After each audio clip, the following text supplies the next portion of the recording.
Salut gang! On a parlé de l'importance de prendre en note, que vous preniez pour vous en note vos workouts puis vos suivis. Super! Il y a aussi quelque chose qui est vraiment important pour nous autres, puis qui est dur à communiquer, à faire comprendre l'importance de ça aux autres gens, parce que les gens pensent juste que ça sert rien que de comparaison pour ceux qui sont bons. C'est le fait de partager ces résultats.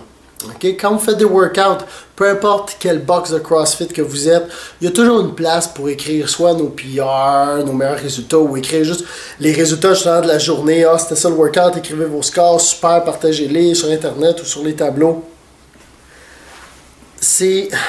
Beaucoup de gens vont nous sortir le prétexte ou de dire « Ouais, mais moi je veux pas me comparer, je me compare pas. » Je comprends que on voit ce côté-là de partager.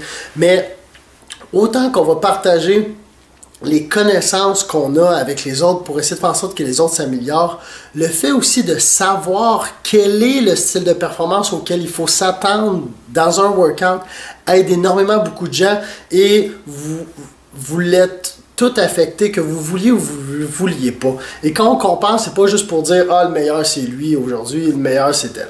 Non, c'est plus que, peut-être pour vous, vous le regardez moins, mais quand vous écrivez votre score, même si c'est scale, là, je parle pas des athlètes ou du RX tout le temps, vous savez peut-être pas, peut-être le soir, il y a toujours quelqu'un qui voit votre score avec votre scale, votre variation, puis fait « Hey, toujours dans mes ranges, fait que je vais essayer, je devrais être bon pour atteindre à peu près ça, je vais me donner ça comme range pour atteindre. » C'est une bonne référence pour certains pour savoir se calibrer, savoir aussi à la fin de la journée ou après un workout d'un autre qu'ils font, tu sais, de dire oui, je peux m'attendre à le réussir ou non, je vois que c'est tough ou il faudrait que je travaille telle affaire ou ok, ça a été beaucoup scalé, fait que faudrait peut-être je pense à le scaler parce que peut-être je me surestime ou ça aide à se guider pour les autres personnes aussi. Fait que quand vous partagez ce temps-là, les autres personnes peuvent vraiment s'en servir comme référence.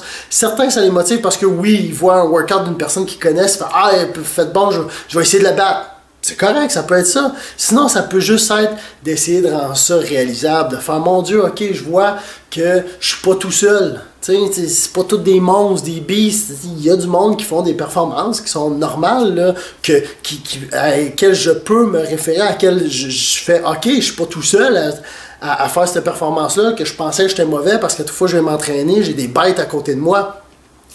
Aussi, quand vous faites des performances, tous les coachs aussi, souvent on regarde là, ceux qui se performent les plus, puis ah ouais, on sait, lui il est toujours super bon. Même eux autres, même vous autres, faut partager ça. Okay? Oui, ça fait des scores dérisoires où on fait, la moyenne est là, puis l'autre est vraiment pas à la même place.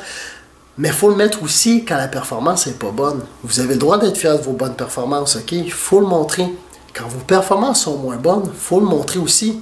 On a toutes nos faiblesses. Et c'est bon pour les autres de voir aussi que tout le monde est humain, ok? Ça arrive, on voit des performances. Je vois beaucoup de gens, des fois, ils sont fiers de l'écrire. Puis là, quand c'est mauvais, ils font le workout, ils s'en vont. Ils l'ont pas écrit. Ouais, tu sais, c'est pas super performant, je filais pas. C'est correct. Vous avez le droit de pas filer, vous avez le droit de pas en avoir un super hot. Mais c'était ça aujourd'hui, vous l'avez fait comme ça. Écrivez-le. Une personne va filer mieux, va vous battre. Ça change quoi? Au moins, ça montre que ça se fait. Des fois, on est meilleur, des fois, on est moins bon. Ça encourage d'autres personnes, ça nous guide, ça nous aide. On est une communauté, gang. On se parle, on s'aide. Faut partager. Faut pas avoir peur de partager, ok? C'est normal d'être meilleur, d'être moins bon. Ce qui est important, c'est de toujours s'améliorer. Mais quand on partage, on peut plus facilement s'améliorer. Fait que partagez, gang. Ciao!